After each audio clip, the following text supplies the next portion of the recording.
bonsoir et bienvenue dans ce nouveau numéro du Club Pancho. J'espère que vous allez bien. J'espère que vous avez passé un bon dimanche. Si votre dimanche s'est résumé à attendre le retour de l'OGC Nice en compétition, vous avez sans doute passé un mauvais moment. C'est mon cas, c'est notre cas. On va revenir donc sur cette performance, sur ce match nul de l'OGC Nice en terre angevine, avec mes chroniqueurs du soir. J'ai le plaisir déjà d'accueillir Anto qui fait son retour dans l'émission. Salut Anto, comment vas-tu? Bah, salut, écoute, mal, très énervé. Je me suis levé ce matin pour voir Charles Leclerc faire 2 virages et demi et puis voir le GC Nice même pas faire un virage, quoi, même pas courir une fois. Donc génial, super dimanche, écoute. Mais tu as de la NBA à 21h30 et je Ouais. pense que ça pourra passer un peu de pommade. Matt aussi, il est chaud, il est très très chaud, mais je lui ai demandé de souffler un coup, de boire une petite tisane. Comment ça va Matt? Ça va pas du tout bien, mais on le savait déjà. L'ADN du club, on en a vu certains blaguer un peu, que ce soit au début de journée ou la veille, après le bon résultat enfin plutôt le mauvais résultat rennais. Ça a pas loupé. Et ben, qu'est-ce que je te dise? On les déteste tous, hein. On les déteste tous. Enfin, peut-être pas tous, mais en grande majorité, on les déteste ce soir. Et je pense qu'ils méritent. Ils méritent. C'est peut-être le seul heureux de l'émission ce soir. Alors certes, le SCO est toujours 20e englué au fond du classement, mais malgré tout, Angers a fait son match. On pourra pas reprocher ça. Ils ont joué crâne leur chance. C'est Mathieu qui fait son retour dans l'émission. Comment ça va Mathieu? Salut. Bah, ça va, ça va. Je me suis pas réveillé ce matin pour le Grand Prix, mais j'ai vu que Hamilton était deuxième. Et le SCO a fait match nul, donc ça peut aller. Alors, effectivement, on le rappelle, hein, le score, un partout entre le SCO et l'OGC Nice. Le SCO qui avait pris la victoire au match aller, on s'en rappelle, il y a plusieurs mois maintenant. Le gym qui fait un point sur la phase aller-retour par rapport au SCO. Ça rappelle effectivement de sombres souvenirs, hein, naturellement. De l'époque Dijon et de la saison Adrian Urcea, on se rappelle, hein. Voilà. Peut-être dans un premier temps, avant de se baser sur voilà, la composition, etc., etc., moi j'aimerais qu'on revienne quand même sur l'actualité. L'actualité, elle concerne surtout le SCO, avec le retrait euh, officiel ou officieux, hein, de Saïd Chaban. Ouais. Donc Mathieu, que s'est-il passé et que va-t-il se passer si vous avez peut-être un peu de visibilité sur les décisions en interne? Alors, que s'est-il passé? Ben, Saïd Chaban, président, propriétaire à 99% du club, est englué un peu dans des affaires judiciaires avec des, des femmes qui ont porté plainte contre lui pour diverses raisons. Il a décidé de se mettre en retrait au mois de mars, là, enfin de se retirer de ses fonctions en fait. Sauf que bah, il a placé son fils en président, je sais même pas si c'est président exécutif ou quoi, et il a nommé Teddy Kefalas, un ancien président du Mans FC, en président délégué, qui, selon le communiqué que j'ai sous les yeux, aura en charge des aspects opérationnels. C'est lui qui était présent en interview avec Amazon Prime cet après-midi, donc il faut penser que ça va être lui qui sera là le plus souvent. Mais bon, pourquoi placer son fils à ce moment-là? Je pense pour avoir enfin, quand même la main sur certaines décisions. Et puis, bah, on verra ce que ça donne. Ouais, effectivement, à suivre là aussi. Ce qui est triste pour le SCO, c'est que au-delà du terrain, on sent que en interne, etc. Voilà, c'est quand Aussi, même compliqué et c'est triste quand on voit la nouvelle c'est enceinte aussi, hein, la nouvelle tribune Saint-Léonard qui est magnifique. ouais, c'est ça, c'est difficile partout. Enfin, la tribune Saint-Léonard, elle a été très bien finie, mais il y a quand même un bon nombre de places qui sont réservées aux VIP, donc forcément, quand ceux-là ne viennent pas, la tribune paraît vide. Ça ne va pas en termes de communication, puisqu'on a un directeur de la communication qui s'est mis à dos ses supporters. Enfin, c'est très intelligent de sa part. Qui lui aussi est englué dans des affaires bizarres. Là, il y a eu des soupçons de détournement de fonds, enfin de choses diverses. Le président, enfin Hmm. l'entraîneur, on en a eu trois. Enfin, on a eu plus d'entraîneurs que de victoires, techniquement. Donc tout va bien. On aurait pu être à l'équilibre, hein, finalement, à quelques minutes près. Je pense que C'est si le ça. match durait 5 minutes de plus, il y aurait eu 3 victoires. Enfin bref. Messieurs, la composition, côté OGC Nice, que peut-on noter? Retour ou plutôt maintien du 4-3-3. Antoine Mendy qui fait son retour dans le 11 après son retour de blessure et qui, on va dire, remplace aussi Lotomba blessé et Attal blessé. Rosario qui prenait donc le poste de numéro 6 en lieu et place de Boudaoui également blessé et Nicolas Pepe qui bien confirmé son statut de titulaire dans ce 11. Déjà peut-être de prime abord, Anto, ce choix-là de dispositif, de joueurs, voilà, est-ce que tu l'as compris? Comment tu l'as trouvé de prime abord? Bah, moi, à part l'incompréhension d'avoir Pablo Rosario et de ne pas avoir mis, par exemple, Youssouf Enda et Chimillé, très simplement.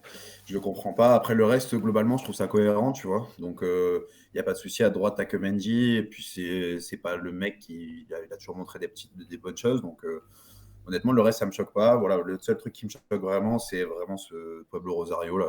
Je sais toujours pas ce qu'il faut à Nice, mais bon, bref. On en reparlera, je pense. Matt, comme tu le disais en off, tu rejoins un peu Anto sur ce choix-là, effectivement, de mettre Rosario dans ce poste un peu reculé. Alors, c'est vrai que la question se posait sur l'agencement de ce triangle. On avait vu un Ramsey un cran plus bas contre Tiraspol qui avait été plutôt intéressant et un Rosario un cran plus haut, un peu plus dans un format box-to-box. Matt, concrètement, ce choix de Rosario, est-ce que c'est le seul choix qui te paraît un peu incompréhensible lorsqu'on voit la composition? Ouais, ouais, c'est le seul choix qui est incompréhensible. Mais je dirais qu'il s'inscrit vraiment dans la mentalité avec laquelle Digard a abordé ce match. Pour moi, quand tu vas à Angers, tu y vas pour mettre 4-0. Vraiment, tu y vas pour leur mettre une rouste. Pas d'offense, Mathieu, mais ils sont à la rue depuis T'inquiète. quasiment le début de la saison. Tu dois prendre des points et soigner ton goal average. Et il nous pose, certes, un milieu de terrain classique, mais surtout défensif. Je veux dire, on a vu que Ramsey en sentinelle, ça pouvait très bien marcher en tant que meneur de jeu, rampe de lancement, et que ça soulageait bien l'absence de Boudaoui qui fait ça très bien. Pourquoi est-ce qu'il nous aligne pas un offensif en plus et pourquoi est-ce qu'il aligne un profil défensif? Pour moi, Youssouf, c'était pas non plus la solution. Bon, il aurait mis des taquets, il aurait certes verrouillé le milieu, mais putain, mets-moi un Ross Barkley qui est rentré et qui a fait preuve de plus de QI-foot que les trois quarts de l'équipe en 3 minutes. Fais-moi jouer le petit Buonani qui, je pense, a les capacités pour jouer en 8. Franchement, c'est C'est le poste sur surtout dans lequel il est rentré, l'animation. hein, effectivement. Il est rentré un peu Ouais, dans, non, dans mais ce milieu de c'est terrain.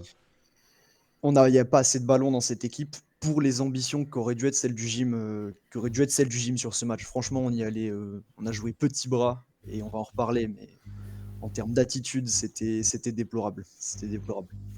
Et puis côté SCO, comme on le disait, une sorte de 5-3-2. Alors est-ce que c'est un dispositif qui est plutôt commun côté Angers, Mathieu, ou qui était plutôt, on va dire, une Euh, adaptabilité par rapport à l'adversaire en question? je sais pas si c'est une adaptabilité, mais c'est le schéma que semble avoir choisi le coach du jeu depuis que Abdel Bouazama est parti. Une défense à 5, c'était un peu ce que préférait Batik en début de saison. Donc je pourrais pas dire que c'est habituel parce qu'on a eu trois entraîneurs différents avec trois façons de fonctionner différentes. Mais là, sur les deux derniers matchs, ouais, ça avait l'air d'être la même chose. Les hommes ont changé, mais c'était le même dispositif. Effectivement, donc bon, match nul, un but partout. Globalement, avant de rentrer dans le détail de cette rencontre, voilà, comme on le disait, voilà, quatrième match consécutif sans victoire pour l'OGC Nice en championnat. Quatrième match nul. Alors, effectivement, on peut se conforter en disant que l'OGC Nice n'a plus perdu depuis 14 matchs sous l'ère d'Igard. Seulement, eh bien, Auxerre à domicile, Nantes à l'extérieur, Lorient à domicile, Angers à l'extérieur. Au bout d'un moment, voilà, le 3 des 4 équipes qui sont dans la deuxième partie de tableau, qui luttent pour le maintien. Bon, première question déjà peut-être pas très compliquée, Anto, mais la prestation de cet après-midi, La pire de l'ère d'Igar? Ah ouais, clairement, clairement. Et franchement, peut-être même la pire de la saison, tu vois. Pourtant, on a vu des purges sous Favre, mais franchement, c'était vraiment très dur. En fait, c'est même pas que tu. Parce que tu vois, par exemple, contre Auxerre, on a été très mauvais, mais au moins, tu avais l'impression qu'ils voulaient le faire quand même, tu vois. Et ça arrive les soirs où ça veut pas. Mais là, c'était rien du tout. T'as personne qui ressonne la révolte. T'as un petit peu Melvin Barr qui. Il essaye, tu vois, il court un peu plus que les autres, mais c'est tout, quoi. Et c'est tellement triste de dire que Melvin Barr, c'est peut-être celui qui s'est le plus battu ce soir, tu vois, enfin, cet après-midi, du coup. Hmm. Donc, ouais, là, clairement, c'est un match déplorable. Matt, je reformule ma question. Pire match de la saison, pire match de l'ère d'Igar. Tu le situes où dans les purges qu'on a eu cette saison et Dieu sait qu'on en a eu pas mal quand même. On t'entend pas, Ouais. Matt. C'est mieux? Oui, oui, on t'entend. J'hésite avec le 3-0 à la maison subi contre Marseille parce que c'est un derby et que ça fait mal au cul. Mais en fait, on avait de l'espoir pour ce match. Ça qui fait chier, c'est que c'est le Digar Ball, tu joues une équipe à ta portée. Tu sais que tu dois mettre des points et tu sais que tu as prouvé que tu étais capable de prendre des points. Tu es censé avoir ta ligne d'attaque au complet, des retours en défense, fini le bricolage et tu ponds mais un match qui est une catastrophe. Je sais pas si, mais des matchs comme ça de l'OGC Nice, on n'en a pas vu des masses. Même le match au Puy était pas aussi horrible tellement on a vu, mais dans l'attitude, c'était une catastrophe. Des sénateurs, mais vraiment, c'est un truc qui revient régulièrement dans la commu, des matchs de sénateurs. Et putain, des matchs de sénateurs comme ça, on n'en avait pas vu depuis une éternité. Donc ouais, très très mal aux dents. Et t'as posé la question sur la dynamique, là, les matchs nuls. Enfin, la série d'invincibilité, je m'en branle qu'on la perde, cette série d'invincibilité. Sur les 4 derniers matchs, t'en gagnes 2, t'en perds 2. Bah, t'as 2 points de plus, tu vois. Hmm. Et je m'en branle, honnêtement, qu'on arrête de... Enfin, Todibo l'avait dit, je crois, après la série d'invincibilité de Favre. C'était pas parler d'une série d'invincibilité, mais parler d'une série de victoires. Et c'est ça qui manque à cette équipe. On va pas chercher. Je sais pas pourquoi ils ne veulent pas aller chercher la victoire. Ils doivent pas en avoir besoin peut-être, mais non, honnêtement, j'en ai plus rien à foutre. Cette série d'invincibilité, prenez des points, merde, c'est tout. Ouais, Y a rien d'autre à dire. je pense que c'est assez clair. Et pourtant, une entame parfaite. L'ouverture du score de Terem Moffi au bout de la quatrième minute de jeu. Et à ce moment-là, on se dit que eh bien, ça va être une après-midi tranquille, sereine de l'OGC Nice. Une ouverture du score voilà, de Moffi sur une passe de Gaëtan Laborde. L'OGC Nice aurait pu mener 3-0 au bout de 15-20 minutes de jeu. Mais non, finalement, voilà, ça s'est endormi. Ça a commencé à jouer petit bras. Et qu'est-ce qu'il a manqué concrètement? Est-ce que c'est du réalisme? Est-ce que c'est effectivement l'attitude? Peut-être un manque de beaucoup de choses, Anto. Ouais, c'est de l'attitude. Après, comme tu dis, au bout de 10 minutes, s'il y a 3-0, parce que Angers, les 10 premières minutes, c'est catastrophique. Hein. Franchement, c'est le cirque Pinder défensivement, parce que là, tu fais le Kessie Brangle. Et puis finalement, après, on a pris le relais. Mais de toute façon, c'est ce qu'on voit à tous les matchs, c'est qu'on manque de réalisme de fou. On n'arrive pas à marquer en réalité. À part ce match pimpant à Montpellier, enfin, contre Montpellier, c'était à la maison. Mais sinon, à part ça, c'est très mauvais devant. On cadre très peu. Tous les matchs, on tire 15 fois, on en cadre 2. Alors, c'est bien, les soirs où ça rentre, c'est cool. Mais sinon, globalement, tu es en manque total. Et puis voilà, derrière, on n'a plus rien fait. Donc, à part 2-3 écarts de génie de temps en temps, mais sinon, t'as rien. Quoi. Donc, Non. il manquait beaucoup, beaucoup de choses. Et puis forcément l'ADN du club, hein, comme on le disait, Nian qui a plus marqué depuis 14 mois en Ligue 1, qui claque ce but, voilà, qui intervient à la 15e minute de jeu. Voilà le SCO qui égalise. Alors ce but, honnêtement, je ne me l'explique pas. On est sur un centre contré, Todibo qui la joue facile, euh, qui pense peut-être que Schmeichel va sortir, seulement bah, il suffit de suivre un minimum le gym pour savoir que Schmeichel ne sort pas, hein. Vraiment ne sort jamais, même quand il y a le feu. Et puis cette égalisation de Nian, voilà, qui la met bien aussi extérieur du pied. Concrètement, Mathieu, à ce moment-là, tu te dis quoi? Tu te dis peut-être une après-midi. Oh, bah, je me dis au moins on rattrape enfin une boulette. on rattrape une habitude qui nous colle un peu, c'est-à-dire d'encaisser un but sur notre premier tir subi. Ça nous est arrivé à Montpellier, ça nous est arrivé tant de fois dans la saison que Prime apparemment disait c'est plus une habitude, c'est une tradition. Derrière, on se dit bon, on rattrape ça. Maintenant, il n'y a plus qu'à, au minimum, enfin bétonner. Le mot est un peu fort, mais au minimum, enfin se rassurer dans le jeu et puis essayer de déjouer en face, de se rassurer et puis de voir ce qu'on peut faire.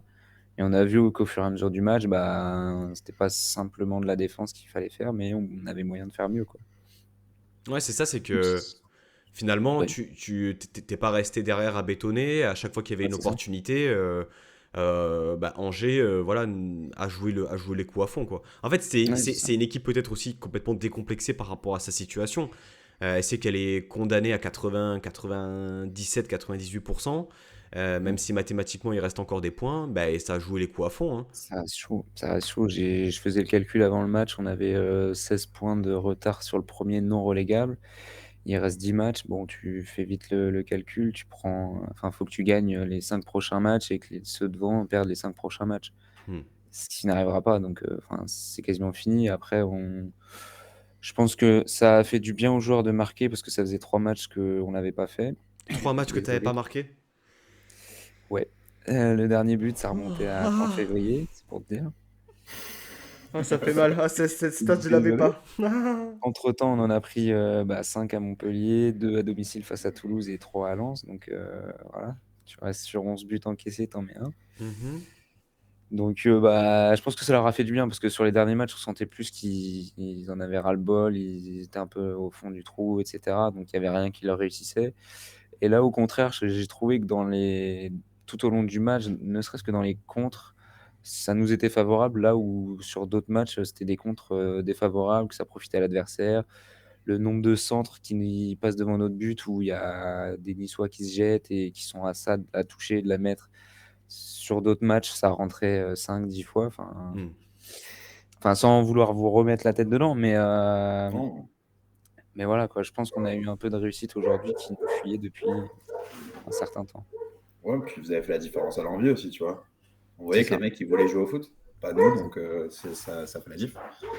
Et puis un changement d'entraîneur, ça rabat les cartes aussi. On voit le jeune Kalumba qui faisait sa première Hmm. titularisation en arrière gauche. Enfin, t'as un El Melali sur le piston droit qui a sa carte à jouer aussi. Abdelli devant. Enfin, bon, Ben Taleb, je vous en parle pas parce que il a un niveau d'une équipe supérieure et justement, il commence à vouloir peut-être en faire trop parfois. Oh, il a fait un match. Mais Enfin, on quand il réussit a. les trucs, c'est Eh, très Mais costaud. dis-moi, il est pas en fin de contrat quand même. Parce que sinon, c'est la cerise sur le gâteau, là. Il me semble qu'il reste 1 an de contrat pour lui. ouais, J'ai pas envie mais de te Ouais, dire de bêtises. ouais, il je prends fera un peu pas. d'argent, quoi. Il fera pas. Ouais, il fera pas une saison Bon, en Ligue 2, quoi. on va pas faire 10 millions. Si on peut en prendre ne serait-ce que 2 ou 3, ce sera Non. pas comme Brahimi qu'on vous a vendu à l'époque et qui avait peu de stats, mais ce Tu serait nous fais bien. mal là, tu nous fais beaucoup mal, Mathieu. Ah, la stat de 3 matchs sans but, tu nous reparles du transfert de Brahimi. Après, Brahimi, il a eu sa bonne période cette année, mais elle a pas Oui, non, duré très mais longtemps. non, non. Il est en train de. Enfin, je veux dire, il est bien mieux depuis que Digard C'est ça. est arrivé, mais disons qu'il y a eu il y a eu des débuts compliqués. T'as parlé de Ben Taleb. Honnêtement, au stade, quel plaisir.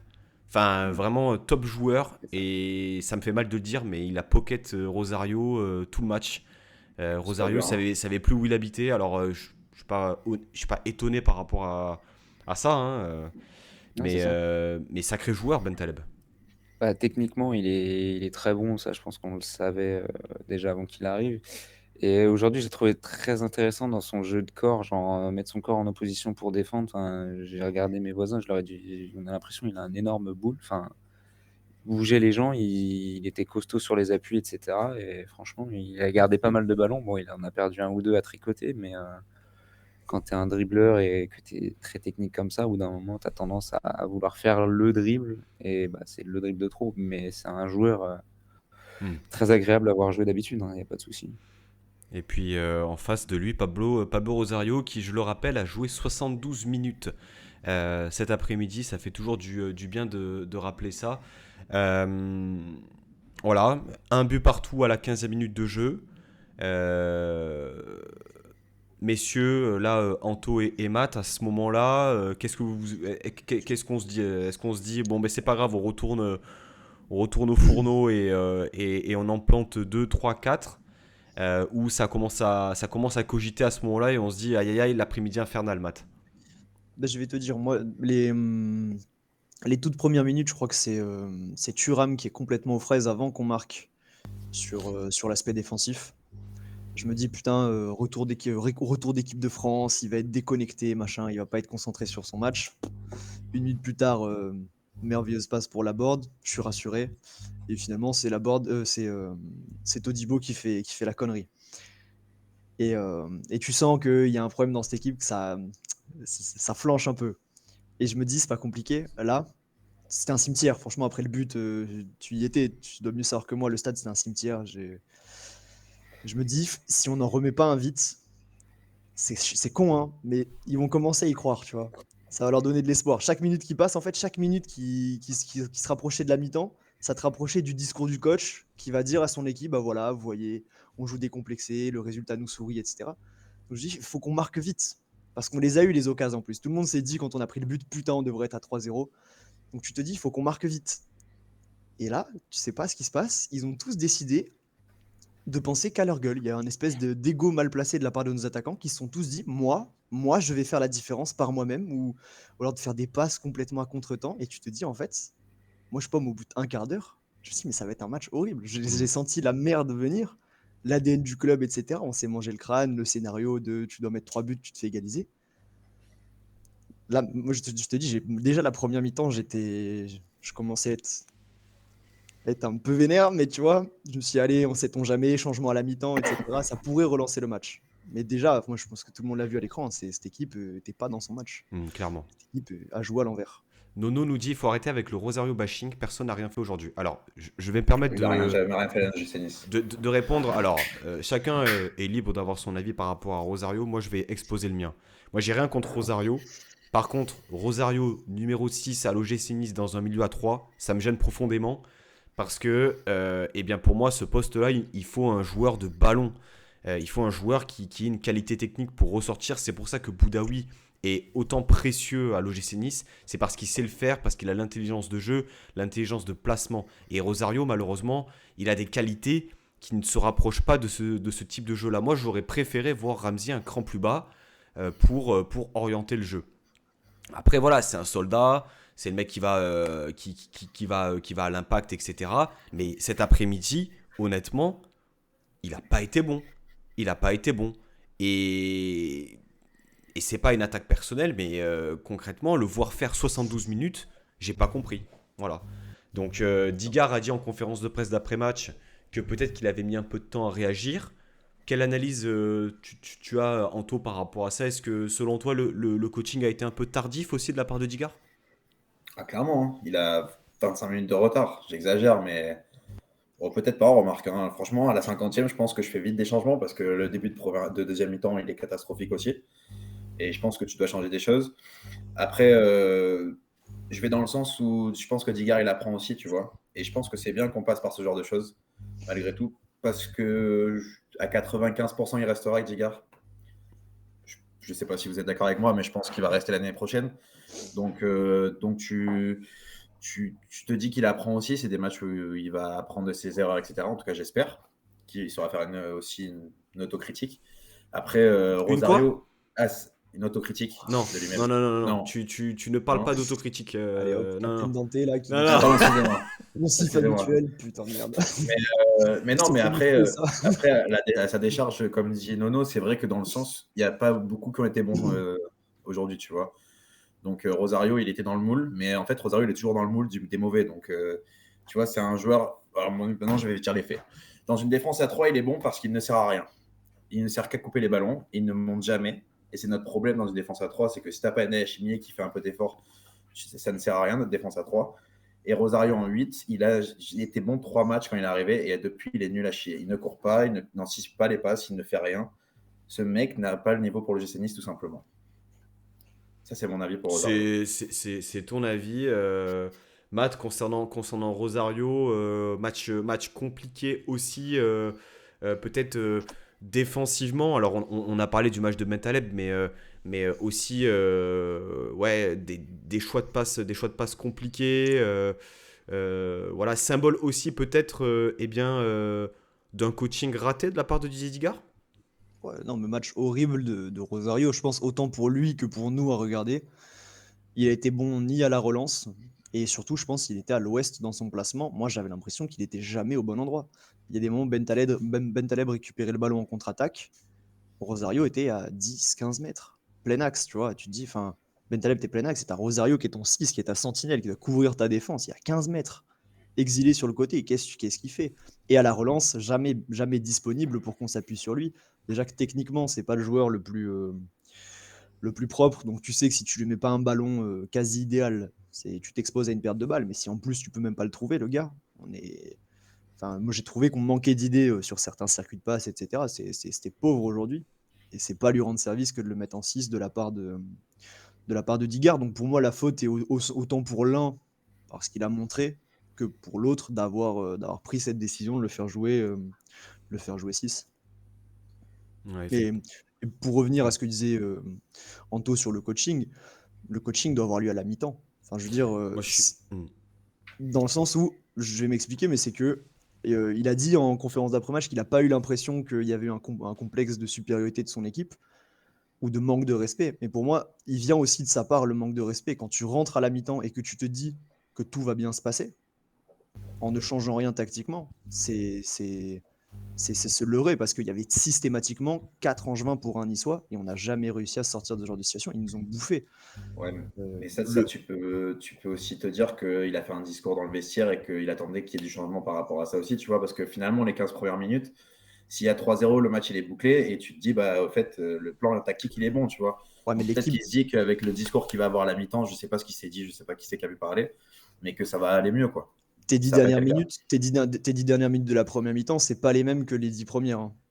C'est pas la Ça, même on est équipe que d'accord. tu vois. Ça, on Et est après, d'accord. tu peux croire ça, mais effectivement, dans ce cas-là, comme tu disais, à la 50e, 55e, tu vois que ça prend pas, t'interviens tout de suite, t'arrêtes le massacre parce que on s'est fait bouffer par Angers, par la Juventus d'Angers. Vraiment, non, mais vraiment, ils nous ont bouffé, vraiment. Je te rejoins assez sur le fait que je pensais très franchement, parce que aussi Digard l'a déjà fait. Hein. Digard l'a déjà fait, a fait 2 changements à la mi-temps, je crois que c'était contre Lorient, si je dis pas de Changement de bêtises. dispositif, ouais. Carrément. Ouais, bon, il avait. Alors, Barre était blessé à ce moment-là, il me semble, donc c'était un changement contraint, mais il l'a déjà fait. Et honnêtement, moi je pensais très franchement qu'il allait sortir Mendy et Rosario. Parce que leur prestation pour un mi-temps, elle était très compliquée. Et parce qu'il fallait aussi inculquer voilà, un nouveau souffle avant la deuxième mi-temps. Alors c'est vrai qu'à droite, on n'a pas non plus max de solutions. Mais quand tu vois que tu as des difficultés à conclure tes actions, etc. Et surtout, il y a eu combien de centres cet après-midi qui n'ont pas donné lieu à une occasion, que ce soit à gauche ou à droite. Tu vas pas me dire que BKBK centre moins bien que Mendy, quand même. Voilà. Ouais, mais Moi, je même, trouvais c'est qu'on même pas avait un des problème bons de centre. centres. Hein. Moi, le pire, c'est qu'en plus, Tu trouves que les Ouais, centres étaient bons? Bah, Barre, c'était meilleur que non, je suis d'accord franchement, avec il a lui. fait des bien meilleurs centres que d'habitude. J'ai l'impression qu'il a conjuré le sort là, avec sa petite vanne pendant qu'il faisait la cuisine. mais, Il a mais réussi. parce qu'il n'était pas attaqué. Mais parce qu'il Ah, n'était pas attaqué, Oui. Matt. ouais, Je te mais dis même la des fois pas vérité. attaqué. Même des 80... fois pas attaqué, ça Non, finit en mais tribune. Attends, 80... combien de fois moi, ce qui m'a fait halluciner sur ce match, c'est le laxisme d'Angers lorsqu'il n'avait pas le ballon. C'était un pressing voilà, tranquille, etc. Nice avait un ballon dangereux, ça se replaçait tranquillement. Ils étaient pas du tout, il n'y avait pas une grosse intensité. Alors côté niçois non plus, malheureusement. Mais honnêtement, ils n'étaient pas attaqués. Ils avaient tout le loisir d'ajuster. Donc non, je suis pas d'accord. Alors peut-être qu'effectivement les joueurs offensifs étaient mal positionnés, mais je suis désolé. Normalement, tu dois faire beaucoup mieux, quoi. Aucune occasion n'a été issue d'un centre. Non, mais Si t'as la tête à la fin sur le de la centre de Borde. Pépé, t'as la tête de la Borde. Ouais, il y a une Il tête. sort Bernardoni. Il y a une tête de Laborde, il y a une tête aussi de Ndai Chimie, je crois, sur un coup de pied arrêté, d'accord. Et t'as l'explosage de Malléole de Pépé qui doit normalement peut-être donner lieu à au moins une vérification de la VAR. J'ai pas vu Je le, sais pas vous, mais j'ai pas vu la J'ai vidéo. pas vu. Pas Donc, vu le ralenti. J'ai vu un ralenti et dur de se Non, faire un avis dessus, mais au moins tu check. ouais, c'est dur de ouais, siffler là, quoi. Mais non, mais Le après, regard même est pas. globalement, hein, franchement, on centre 50 fois par match, tous les matchs, et on marque pas un but. Alors, franchement, on peut le dire, hein. Si on fait des centres à hauteur de tête, on ne marque jamais un but. À part Laborde quand il loupe le penalty qui derrière met son but à Nice. Mais sinon, à part ça, tu ne marques jamais sur les centres. On est nul. Et après, à mi-hauteur et à ras de terre, on n'est pas trop mal. Mais les centres, on est Non, mais nul. en À fait, part Laborde, il n'y a personne qui sait mettre une tête. c'est simple, on marque jamais en fait. Il y a pas de on marque jamais sur des centres. On fait des contre-attaques à 4, on marque pas. On fait des centres, on marque Non, pas. c'est sûr. C'est sûr, Mais bon, les centres, quand même, on en fait vraiment beaucoup, hein, tous les matchs. Moi, j'en peux plus de voir des centres. et puis, Ah, moi, les contre-attaques Modjez, pareil, hein, je suis désolé, il y a les autant. centres, il y a les centres, et puis Matt en a parlé, les 10 dernières minutes. Parce que les 10 dernières minutes, Angers met tout aussi pour essayer de l'emporter. Ils sont même plus proches de l'emporter que nous. Mais c'est à ce moment-là où tu fais rentrer du 109, tu fais rentrer Brahimi, tu fais rentrer Barclay, tu fais rentrer Buonani, tu fais quand même rentrer des joueurs offensifs qui sont censés t'apporter quelque chose de positif. Mais c'était incroyable. Les situations de contre-attaque négociées, mais c'était très très compliqué. Alors, je ne sais pas exactement d'où vient le problème. Est-ce qu'on peut parler d'une suffisance de la part des joueurs? Est-ce ils ont pris à la légère ce match? Qu'est-ce que vous en pensez? Comment tu l'as, Mathieu, comment tu l'as senti toi du stade? Bah, j'ai pas senti une ultra domination niçoise, hein. De toute façon, vous l'avez constaté aussi, je pense. De là à dire qu'ils n'étaient pas motivés, je sais pas, parce que j'ai pas l'habitude de voir tous les matchs de Nice non plus. Mais je pense qu'il y a des enchaînements qui auraient pu être pas plus naturels, mais peut-être plus fluides. Et enfin, quand tu as envie d'aller de l'avant, quand tu as envie de marquer, quand tu as envie d'abattre le dernier, de le terminer, enfin, tu sais que tu peux marquer, bah, tu es enthousiaste et tu vas vers de l'avant, et puis bah, ça glisse tout seul. Là, enfin, je pense à Pépé que j'ai vu à Angers bon, il y a quelques années. Là, je trouve qu'il a tricoté quand même pas mal. Il a essayé de faire ce qu'il faisait un peu à Arsenal, enfin, une petite feinte de crochet du pied gauche pour la placer du plat du pied comment dire, de manière vicieuse un peu. Les autres attaquants niçois, bon, ils ont manqué de justesse, je trouve, devant le but sur les nombreux centres qu'il y a eu. Parce que s'il y a un pied qui arrive un dixième de seconde avant, ça rebondit et ça va dans le but. Le nombre de ballons qui sont passés devant notre ligne de but sans que ça finisse au fond, il doit y en avoir au moins une dizaine. Donc, enfin, connaissant notre défense, surtout à 5, où paradoxalement, bah, tu as 3 centraux, mais les centres arrivent quand même dans la zone qu'il faut pas. Donc, je sais pas, peut-être un manque de motivation en mode bah, dimanche après-midi à l'extérieur, un stade pas super rempli, pas une ambiance de dingue, on joue le dernier, bon, on y va pour y aller, quoi. Et je pense qu'ils auraient pu être plus tueurs, en fait. Ouais, je pense que c'est assez lucide, un nombre incalculable de situations mal négociées. Tu as parlé de Nicolas Pepe. Alors, Nicolas Pepe, quand l'OGC Nice va un peu moins bien, je pense que on aime bien dans la communauté peut-être faire porter le chapeau à un joueur en particulier. Il se trouve qu'en ce moment, on a l'impression que c'est Nicolas Pepe qui cristallise un peu ses critiques. Objectivement, Anto, qu'as-tu pensé de son match dans le contenu et dans l'attitude, même si tu étais à la télé et peut-être que tu n'as pas pu sentir certaines choses qu'on a pu sentir avec Mathieu, mais qu'est-ce que tu as pensé de son match? Euh, j'ai trouvé déjà défensivement, parce que c'est un truc, je trouve, qui revient souvent. Je sais pas pourquoi on me dit souvent que Nicolas Pepe ne défend jamais. Alors, c'est vrai que c'est pas le meilleur défenseur, on est d'accord. C'est pas Gaëtan Laborde qui se donne un peu plus défensivement. Mais par intermittence, c'est pas trop mal. Il y a des fois où tu sens que c'est un peu le feu et il doit sentir le coup. Peut-être que c'est ça aussi qui fait que c'est un joueur un peu, même si en ce moment c'est un peu plus dur, mais qui est un peu dans notre standing, c'est un peu mieux. Et sinon, offensivement, en fait, oui, il tricote un peu, c'est vrai.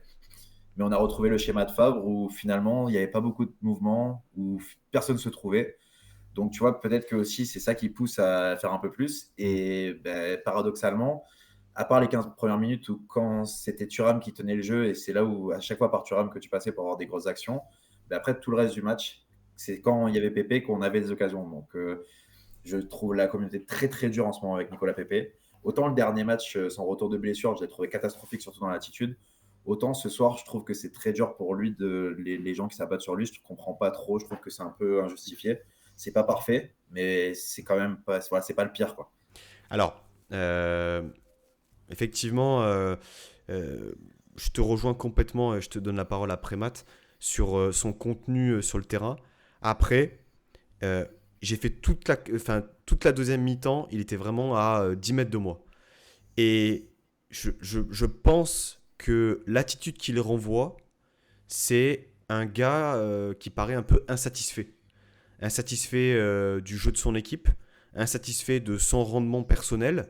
Il va très régulièrement lever les bras, très fréquemment baisser la tête. Il va par exemple dire ben, joue là ou je viens là, etc. etc. Je pense qu'effectivement, c'est un joueur différent. Techniquement, on ne peut pas le nier. Il a des qualités que peu ont. Là-dessus, on est d'accord. Maintenant, quelle est la limite qu'est-ce que nous, on doit juger, nous, supporters? Le rendement sportif ou le fait que, par exemple, on le voit rigoler à la fin du match avec un Angevin? Quelle est la limite? Quel est ton avis, toi, Matt? Moi, j'avoue que je suis partagé parce que je crois fort en lui sur cette fin de saison. Sur son match, honnêtement, bah, je le trouve pas si dégueu que ça. Euh, c'est étonnant qu'il joue 90 minutes là encore. Euh, Tu vois, j'ai pas compris pourquoi Mofi est sorti, par exemple. Alors, il était en sélection, en sélection peut-être qu'effectivement, il n'avait pas les 90 minutes dans les jambes. Mais quel est ton avis là-dessus, Matt, plus globalement, Bah, sportivement et par rapport à ce qu'on peut dire sur le joueur? je vais vite fait traiter le point du fait qu'il ait joué 90 minutes. J'imagine que c'est parce que le gars est increvable à l'entraînement et que individuellement, c'est quand même intrinsèquement le meilleur joueur de l'effectif, en théorie. Donc, logique que dans un match fermé, si le gars a le coffre pour tenir les dernières minutes, tu le fasses jouer. Pour moi, c'est logique. Même si ça fait chier de voir un Mofi ou un Laborde sortir. Mais ça, c'est autre chose. Après, du coup, sur le cas Nicolas Pépé, ce que tu dis sur son attitude d'insatisfait, c'est pour moi ce qui fait la différence entre un leader et un capricieux. C'est que tu dois donner l'exemple en tant que techniquement meilleur joueur de l'équipe, tu dois donner l'exemple, tu dois tirer ton équipe vers le haut. Et je sais pas, mais j'ai l'impression que ça diffuse. Si chez nous, ça diffuse quelque chose de mauvais, pour les mecs qui sont avec lui sur le terrain, ça peut pas diffuser quelque chose de bon. Quand tu es en train de prendre la tête à la board parce qu'il t'a pas servi ou je sais pas quoi, tu le mets pas dans les bonnes conditions. Et c'est con, mais un groupe, tu as besoin un peu d'huile dans les engrenages, tu as un peu d'une partie humaine pour que ça fonctionne bien. Et je pense que ça joue pas forcément pour lui. Le deuxième truc, c'est que sur les efforts défensifs, comme disait Anto, c'est intermittent. C'est qu'on voit qu'il est très capable, et autant il y a des fois, le gars va passer à 2 mètres devant, et il va même pas, tu sais, un peu orienter le gars, il va vraiment le laisser faire ce qu'il veut. Et qu'est-ce que c'est exaspérant. Et je pense que tous ceux qui ont fait un peu de foot avec ce genre de joueur savent à quel point, c'est con, mais tout comme les supporters le prennent en grippe, tu peux te le prendre en grippe sur le terrain. Après, moi, honnêtement, vu de l'écran, du coup, pour revenir sur son match et sa performance, sa première mi-temps m'a vraiment frustré. Je trouvais qu'il était un peu à l'envers, qu'il faisait pas les bons choix. Même sur le but, je sais pas si ça se voit, mais j'ai l'impression qu'il se plaint que le ballon aille sur Mofi avant que Mofi marque. Tu vois, mais c'est juste des trucs comme ça. Ouais, mais Par contre, sa deuxième mi-temps, je la Il a trouve, une franchement, je la grosse trouve. occasion en première aussi, hein.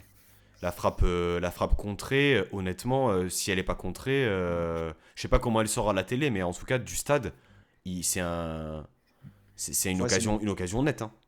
ok. ouais. Ouais. Et après franchement, moi, sa deuxième, je l'ai trouvé meilleure, sa deuxième, mais en même temps difficile. Il a tellement été un des rares à réussir quelques trucs au milieu d'une équipe à l'agonie que. Et donc pour moi, non, franchement, son match au global, je suis pas surpris. Mais je me demande si c'est le joueur qu'il nous faut aujourd'hui dans le 11, surtout dans des matchs comme ça. Quand tout va bien, je pense que c'est un joueur, il n'y a pas de souci. Dans la difficulté, j'ai un peu plus de doutes sur son côté catalyseur. Mais tu Euh, vois, après, le truc, c'est que t'as pas Sofiane Diop, quoi. Et finalement, ben, parce que ça a beaucoup parlé de Nicolas Pepe, mais aujourd'hui, le match de Gaëtan Laborde, il est catastrophique.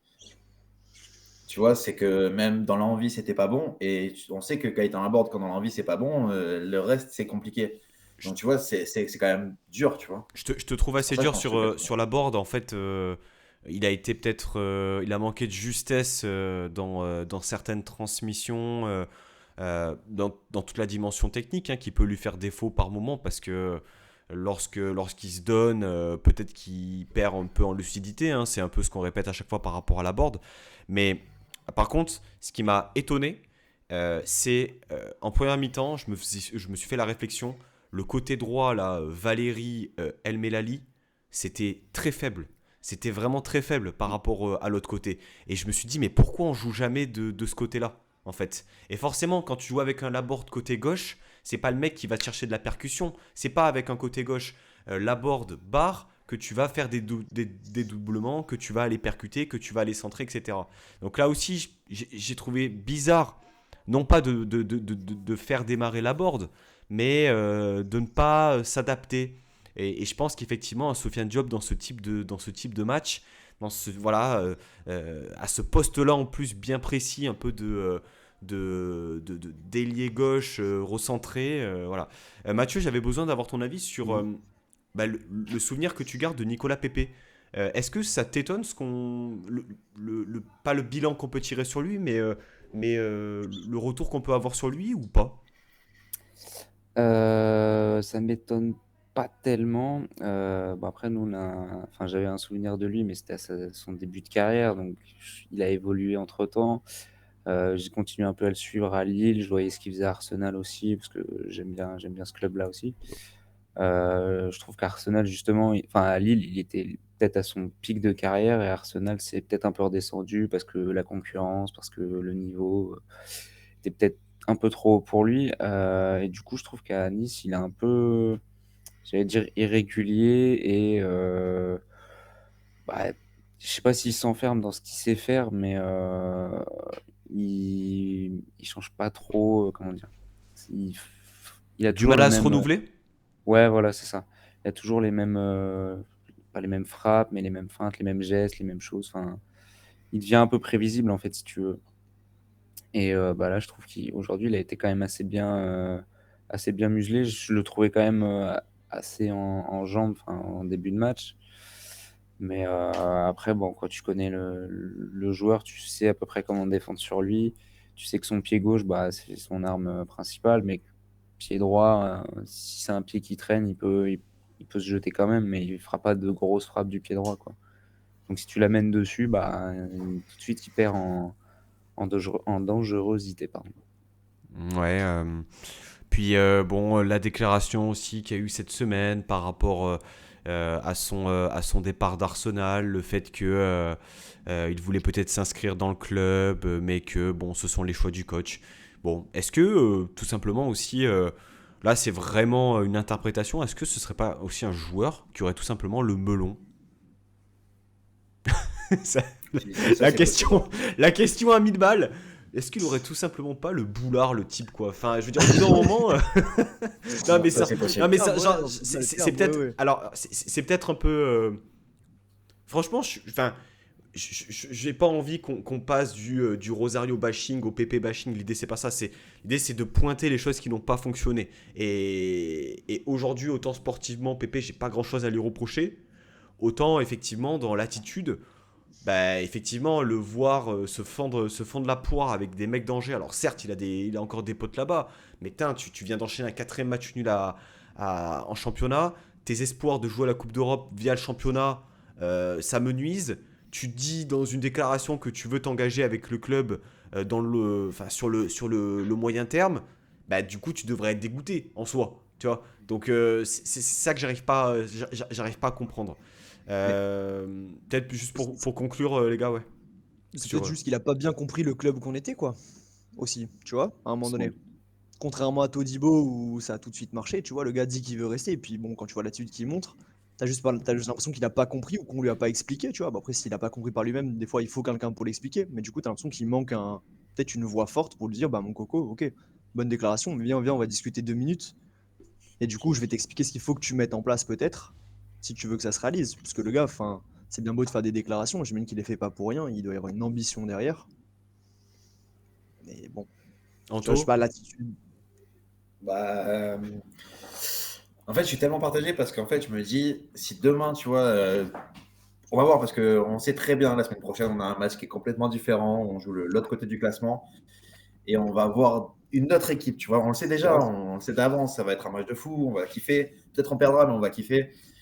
Et en fait, peut-être qu'on changera tous d'avis. Tu vois, on va se dire putain, en fait, Nicolas Pepe, tu vois, dans le haut niveau, le mec il claque, tu vois. Puis on a connu ça avec Balotelli qui avait un énorme ego. Alors certes, lui il rigolait pas après les défaites, au contraire. Mais à part ça, c'est un énorme ego. Tu vois, des fois, il pouvait être énervant, mais d'un coup, il te fait un coup de génie. Oui, puis Donc, contre Caen, il foutait son doublé aussi, tu vois. ouais. Bon, après en soi, il n'y a pas que lui, tu vois. Balotelli, quand même, des fois, il avait un peu des joueurs autour de lui qui couraient, tu vois. Ce soir, aujourd'hui, il n'y avait pas eu beaucoup de monde qui ont couru. Donc voilà, après, je vois qu'à l'oreille, je passe le bonjour et peut-être, finalement, est-ce qu'on ne laisserait pas partir Nicolas Pepe pour prendre Ansu Fati? Après, moi, je dis ça, je l'ai vu, je le sens pour l'année prochaine. Voilà, la bise à l'oreille. Bon, ça on est sur, on Un est sur boulard à un autre, hein, du ma foi. spéculatif. Non, T'as parlé du match de la semaine prochaine, effectivement, samedi prochain, 21h, Nice-Paris-Saint-Germain, à guichet fermé, hein, dont 10 000 footix. Ça, c'est un autre détail.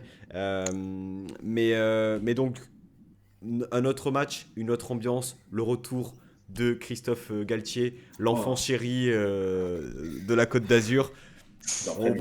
on va, je l'espère, lui réserver un accueil radieux, hein, pour tout ce qu'il a fait pour le club et surtout tout ce qu'il n'a pas fait. Euh, Est-ce que justement cette période, on va dire, de résultats un peu en berne, alors on n'a pas perdu certes, mais on gagne pas non plus. Le match de Paris, il n'arrive pas au bon moment. C'est-à-dire que grosse affiche, stade plein, Paris qui est un peu moins bien ces dernières semaines. Galtier, tu as forcément envie de te montrer parce que tu joues Paris Saint-Germain et parce qu'il y a toutes les caméras de France qui sont braquées sur toi et même d'Europe.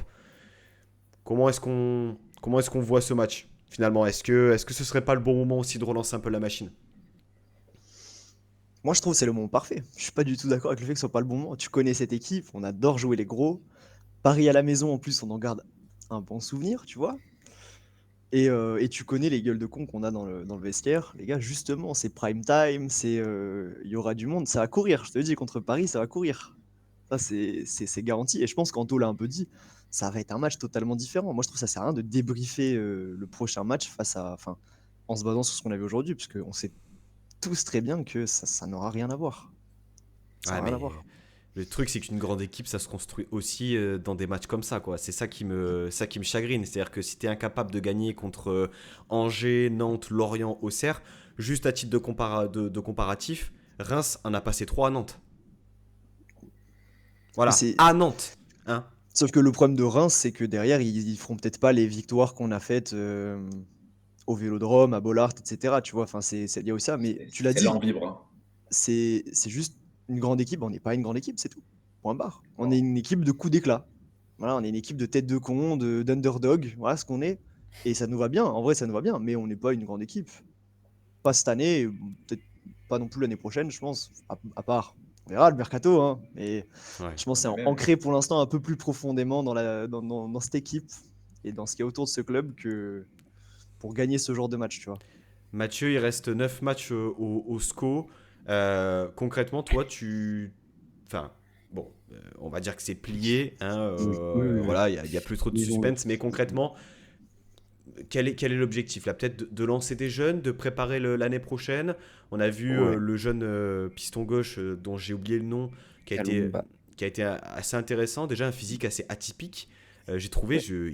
il est pas grand du tout. Non, mais Euh, très vif, Très je très trouve. Enfin, vif. j'ai trouvé. Qui me rappelait un certain. Je sais pas si vous vous rappelez le Arthur Boca de Strasbourg il y a quelques années, latéral gauche aussi. Voilà, là j'ai perdu la moitié. La moitié. Louraï, je sais qui c'est. International ivoirien, je crois, un peu dans le même physique. Et ouais, c'est ça, le boomer, ouais, on y est clairement. Concrètement, ces 9 matchs-là, c'est quoi? C'est pour préparer l'année prochaine, lancer des jeunes. Il va y avoir aussi beaucoup de départs, je présume. La masse Mm. salariale qui va baisser. Ouais. Euh, bah, enfin, d'un point de vue supporter, je pense qu'on a tous envie que dans l'état d'esprit, la motivation des joueurs, ça soit un peu plus. un peu plus positif que ce qu'il y a eu les derniers mois, les dernières semaines, qui se libèrent du poids du maintien parce que bah, il est inatteignable maintenant, qui prennent du plaisir à jouer, qu'ils en donnent, qu'ils essayent de gagner au moins une fois d'ici la fin de saison, ça serait quand même pas mal. Et puis après, ouais, sur le projet à moyen terme, de lancer des jeunes, parce qu'il y a quand même quelques jeunes qui sont pas trop mauvais, qui ont le niveau Ligue 1, bon, qui n'ont pas joué aujourd'hui. Je pense à Wanis Taibi, par exemple, qui est un milieu défensif. À Zinedine Ould Khaled aussi, qui pourrait jouer. Enfin, il y a un vivier de jeunes qui est pas trop mal. Il y a Jean-Matteo Baoya qui est rentré aujourd'hui, qui peut prendre la relève de certains sur le front de l'attaque. Donc il y a ce projet de préparer la saison à venir. Il y a les départs à anticiper. C'est pas notre point fort. Enfin, c'était pas notre point fort avec la direction précédente. J'espère qu'il y aura un ménage aussi en interne, mais ouais, c'est de préparer la saison prochaine. Il y a Loïs Diony qui va revenir aussi de blessure de ses croisés. Prolonger quelques cadres, ça peut être tout con, mais des mecs comme Bamba, comme Capel, qui sont pas des fortes têtes, comment dire, des Nabil Bentaleb en termes de médiatisation ou de fortes têtes, etc. Mais je pense que s'appuyer sur des mecs comme ça, qui ont bah, la fameuse dalle angevine, qui ont connaissance de l'histoire du club, des valeurs du club, pour rebondir en Ligue 2, ça me semble nécessaire. Après, on peut faire du ménage, etc. Mais voilà. Anto, Matt, peut-être un sujet on n'a pas abordé, une performance individuelle, quelque chose en particulier que vous souhaitiez aborder là. Ouais, le match correct de Melvin Barr. On l'allume souvent, Melvin Barr. Et franchement, mec, t'as fait un bon match ce soir. Enfin, un jour à 15h. Donc c'est cool. Ça fait plaisir quand même. Et ça peut, tu vois, ça peut augurer du bon. Peut-être que la concurrence avec Amraoui, ça lui fait du bien, j'en sais rien. Mais il a fait quand même un joli match et j'aime bien le souligner parce qu'il mérite quand même, tu vois. Roberto Bardos. Quel match, il était partout. Des 1 contre 5 sur son côté, là. Grand coup de semelle, là. Essuyer ses crampons sur les mollets de ses adversaires. J'adore ça. J'adore ce genre de joueur. Putain, des latéraux gauche, là, comme ça, zéro technique, que du cardio. Putain, j'adore ça. Ça me Bah fait plaisir. justement, tu parles du cardio, bon.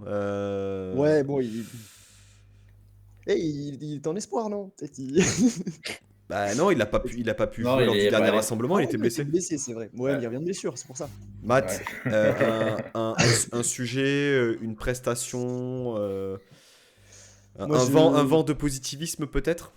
Un vent de positivisme. Non, je veux pas t'orienter, juste j'en ai besoin. Tu en as besoin.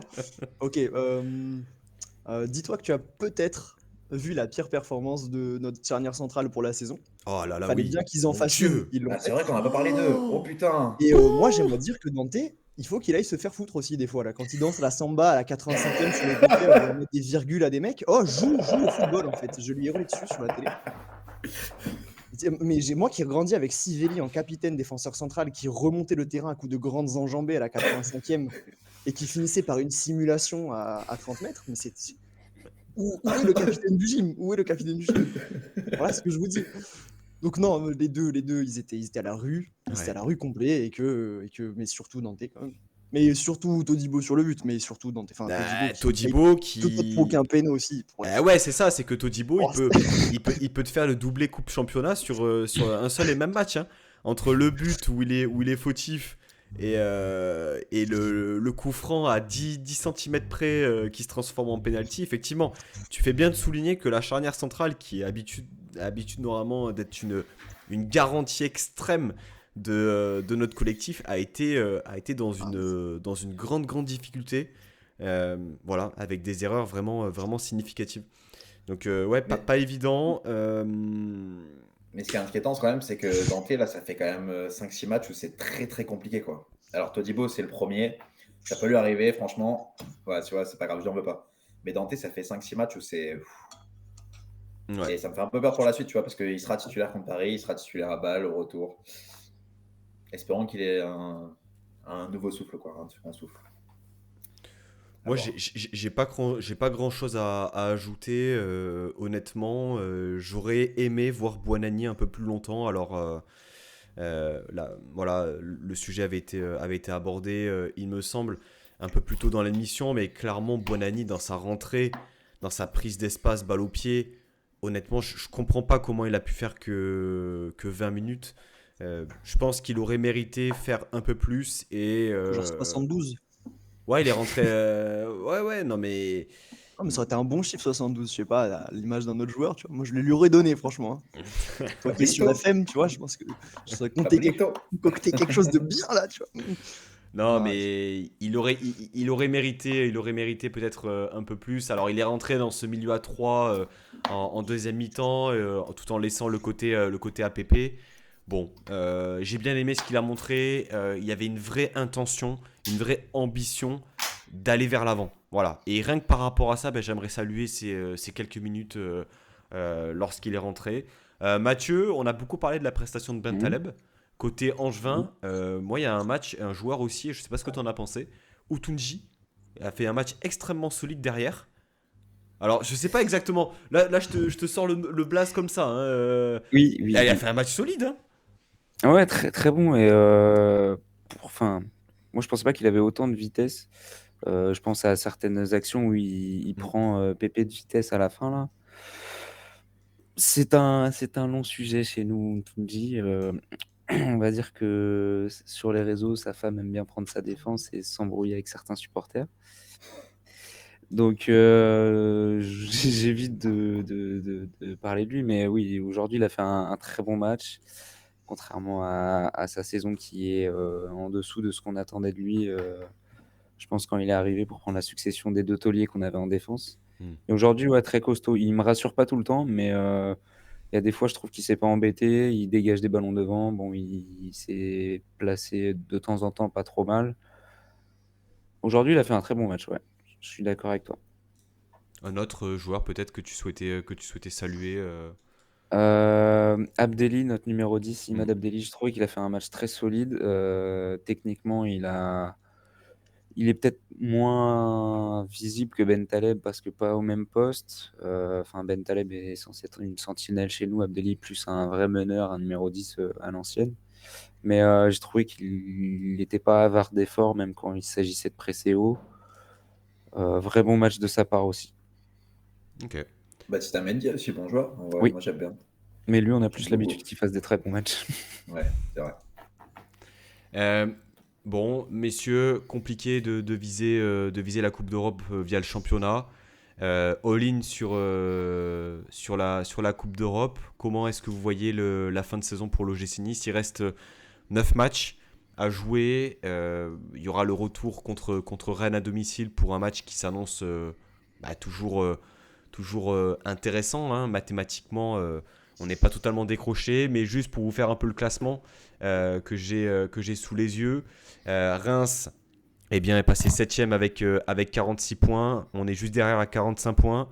Et puis Rennes est à 50 points, donc à 5 points de nous pour la 6ème place. Lille, 5ème, est à 52 points. C'est-à-dire que les places qualificatives aujourd'hui en Europe, eh bien, on est à 7 points. Voilà. Et puis 4ème place, 12 points, inatteignable. Comment est-ce qu'on lit cette fin de saison? Est-ce que la Coupe d'Europe reste notre dernière chance de pouvoir éventuellement viser l'Europe l'année prochaine? C'est la plus plausible. Après, c'est toujours pareil, quoi. On l'a vu, toutes ces équipes-là, et on en fait partie, ça va bien pendant quelques matchs. C'est un coup, pendant 4 matchs, il n'y a plus personne, tu perds 4 matchs. Donc, tu vois, on peut totalement changer d'avis la semaine prochaine. Si, par exemple, on bat Paris et que tous les autres, ils font un faux pas, bah, tu te dis, bah, en fait, non, en fait, on peut toujours rêver, tu vois. Donc, il faut toujours y croire. Il reste quand même une dizaine de matchs, donc 30 points, donc ça va. Après, c'est sûr que l'Europe, c'est ce qui nous amènerait le plus, et puis c'est tout ce qu'on a envie de vivre. Donc, Ah, Ah, Anto a rage quit. Matt, bah, je vais reprendre la suite. Ouais, non, vas-y. quand on regarde les rythmes des équipes qui sont devant ou à côté, euh, on était sur une très bonne dynamique Mm. et faut avouer que la perte de Martin Terrier était très préjudiciable pour le Stade Rennais qui a pas du tout le même rythme de points. J'étais tombé sur la stat, je l'ai vraiment plus en tête. Ils ont plus du tout un rythme pour prétendre au podium. Lille, par contre, ça va super fort. Et pour moi, c'est con, hein, mais j'avais regardé un peu statistiquement. C'était extrêmement compliqué. Il fallait quasiment 8 victoires, je crois, sur les 10 matchs pour espérer quelque chose. Je pense pas qu'on les fera. On joue trop d'équipes du bas de classement. On joue encore Montpellier qui aujourd'hui est bien plus serein dans le jeu que nous. Mm. Et concernant la Coupe d'Europe, j'ai vu un peu l'avenir là dans la boule de cristal et j'ai Ah, vu le scénario horrible qui nous attend. L'ADN du club, Seigneur. Non, mais vraiment, enfin, je sais pas, cette équipe, je sais pas ce qu'il lui faut. Peut-être qu'il lui faut juste un stade plein ou un match en jeu. Je sais pas vraiment ce qu'il lui faut. Mais j'espère qu'on va avoir une belle remise en question. Parce que si on rejoue encore un relégable ou quoi et qu'on voit ça, mais j'espère que c'est Bronca. Là, déjà, contre Paris, il mériterait une Bronca à 35 000. En vrai de vrai, il mériterait avec ce qu'on a vu. Mais j'espère vraiment qu'ils vont aller s'attraper tous, parler un peu droit dans les yeux et se rendre compte que c'est bien beau de déclarer dans les médias qu'il y a une saison historique à jouer, mais qu'il va falloir la jouer. Parce que la dernière fois qu'on a dit oui, c'est historique, 25 ans et tout, on n'a pas joué. Hein, j'étais au stade, on n'a pas joué. Je témoigne, tout le monde sait de quoi je parle. Donc cette fois-ci, les gars, déconnez pas. Parce qu'il il y a des palpitants qui sont en jeu, il y a des ruptures d'anévrisme qui sont en jeu, il y a des supporters qui ont les nerfs sensibles là. Donc s'il vous plaît, jouez cette fois-ci. Enfin, c'est tout ce que je leur demanderai. Et s'ils jouent, ben, on ne pourra Mm. pas leur en vouloir. Si, je veux dire, si on tombe sur plus fort en finale, en demi-finale, ou que Bâle, c'est le Barça, bah, tant pis. Tant pis pour nous. Mais au moins qu'on joue. Moi, ce que je veux, c'est les voir jouer, quoi. on verra ça, on verra ça. On va suivre attentivement, on va clôturer et fermer cette émission débrief du match Angers-SCO OGC Nice. On n'aura pas vécu la meilleure après-midi possible. OGC Nice, d'ailleurs, Ah, pire non plus. j'attends d'ailleurs le virement que tu me rembourses que tu me rembourses la place à 30 balles. Hein. C'est prévu, hein, vraiment. Je laisserai pas passer ça. Non, non, plus sérieusement, bon, allez, on focus sur le match de Paris. Il y a encore pas mal de matchs à jouer. 9 matchs de championnat et au moins 2 matchs de Coupe d'Europe. Peut-être que ça intervient à un bon moment, mais va falloir peut-être se poser les bonnes questions ou alors tout simplement on est retombé, on va dire, dans la normalité et peut-être que voilà, on retourne un peu dans le rang. On verra. Quoi qu'il en soit, je vous remercie tous les trois d'avoir été avec moi ce soir. Merci à toi Mathieu d'être passé. Bonne Avec fin de plaisir. saison au SCO. J'ai envie de te dire à l'année prochaine, mais ça risque d'être peut-être en Coupe de France. On l'espère, en Coupe de France, ça serait pas mal, mais en tout cas, en championnat, merci pour les 4 points, parce que un tiers de nos points, on les a pris contre vous. Enfin, non, non, plus sincèrement, bah, bon courage pour la Coupe d'Europe quand même. J'ai limite envie de vous dire, évitez de vous trouer à balle, ce serait dommage. Oh oui, bien, bien, bien. Et Oui. puis, bah, bon courage pour la fin de championnat.